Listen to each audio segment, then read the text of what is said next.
گناہوں سے زیادہ میرے رب کی رحمت ہے، میرے گناہوں سے بھی بڑی میرے پروردگار کی رحمت ہے۔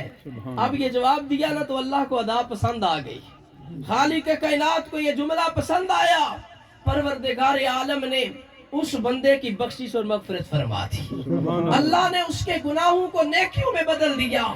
اب شام کے وقت حضرت موسیٰ اللہ کی بارگاہ میں عرض کرتے ہیں، مالک آج صبح کو میں نے تیرا گناہگار بندہ دیکھا، اب شام کا وقت ہو رہا ہے تو میں تیرا نیکوکار بندہ دیکھنا چاہتا ہوں، مجھے اس کائنات کا سب سے بڑا نیک بندہ دکھا۔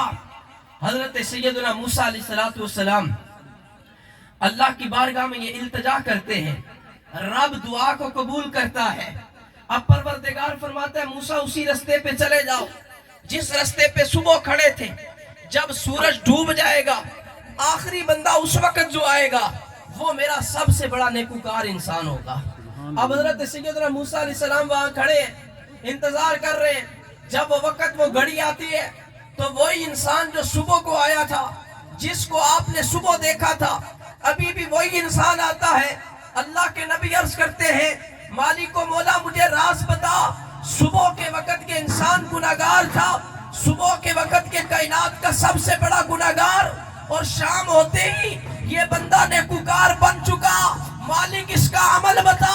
پروردگار فرماتا ہے اے میرے پیارے موسیٰ، بات یہ ہے جب صبح کو تو نے میرے بندے کو اے گناہگار کہہ کے پکارا، اس کے دل کی دنیا بدل گئی، اس نے میری بارگاہ میں توبہ کی، میری بارگاہ میں نادم ہوا۔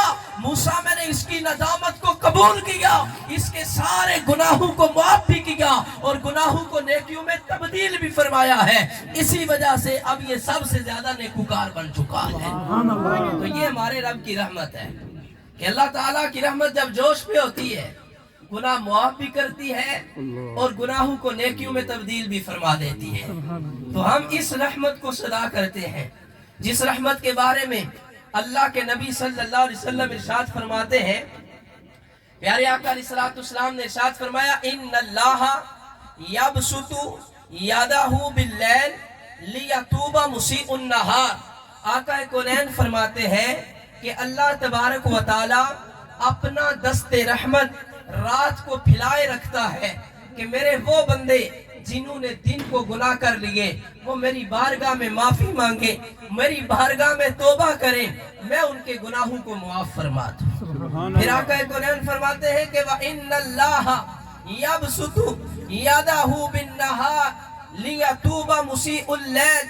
خالق کائنات اپنا دست رحمت دن کو بھی پھیلاتا ہے کہ میرے وہ بندے جنہوں نے رات کی تاریکی میں گناہ کیے، جنہوں نے رات کے اندھیرے میں مجھے ناراض کرنے والے کام کیے، جنہوں نے رات کے اندھیرے کے اندر مجھے ناراض کر لیا ہے، وہ دن کے اجالے میں معافی مانگے میں انہیں معاف فرما دوں گا۔ یہ اللہ تعالیٰ کی رحمت ہے کہ رب کی رحمت رات کو بھی پھیلی ہوئی ہے اور دن کے اجالے میں بھی اللہ کی رحمت ہوتی ہے۔ رب ذوالجلال کی رحمت انتظار کرتی ہے کہ کوئی بندہ رب کی بارگاہ میں معافی مانگے، اللہ تعالیٰ اس کو معاف فرمائے۔ بلکہ حدیث مبارکہ کے اندر آتا ہے کہ جب رات کا پچھلا پہر ہوتا ہے تو اللہ کی رحمت آواز لگاتی ہے کوئی بخشش مانگنے والا جسے بخش دیا جائے، ہے کوئی مغفرت کا طلبگار جسے مغفرت عطا کر دی جائے، ہے کوئی رزق مانگنے والا جسے رزق عطا کر دیا جائے۔ یہ ہمارے رب کی رحمت ہے کہ بندہ سویا ہوا ہے، اگر بندہ گناہگار بھی ہے تو رب کی رحمت اسے بھی پکارتی ہے، بندے پلٹا میں تیری بخشش فرما دوں۔ اللہ کی رحمت اسے بھی بلاتی ہے۔ اللہ رب العالمین کے دیوانوں یہ رب کی رحمت انسان پہ دنیا میں بھی ہوتی ہے، میدان محشر بھی اللہ تعالیٰ کی رحمت جس پہ ہوگی نا اس کے بارے نیارے ہو جائیں گے۔ رحمت دا دریا الہی ہر دم وگدا تیرا، جے ایک قطرہ بخشے مینو کم بن جاندہ میرا۔ حضرت پیارے آقا صلی اللہ علیہ وسلم کی ایک حدیث مبارکہ ہے، نبی پاک صلی اللہ علیہ وسلم کی یہ حدیث مسند امام اعظم کے اندر موجود ہے۔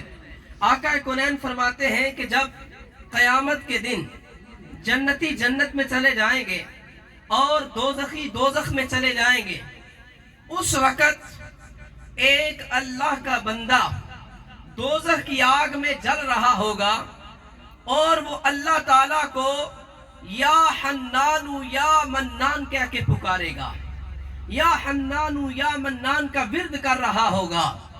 اب حضرت سیدنا جبریل امین جو فرشتوں کے سردار ہے، وہ جب یہ آواز سنیں گے نا تو حضرت جبرائیل اپنے مقام کو چھوڑیں گے اور اللہ کے عرش کے نیچے آ جائیں گے۔ رب کے عرش کے نیچے آ کے حضرت جبرائیل اللہ کی بارگاہ میں سجدہ کریں گے۔ رب فرمائے گا ارفع رأسک یا جبرائیل، اے جبرائیل اپنا سر اٹھائیں، کیا بات ہے؟ عرض کریں گے میرے مالک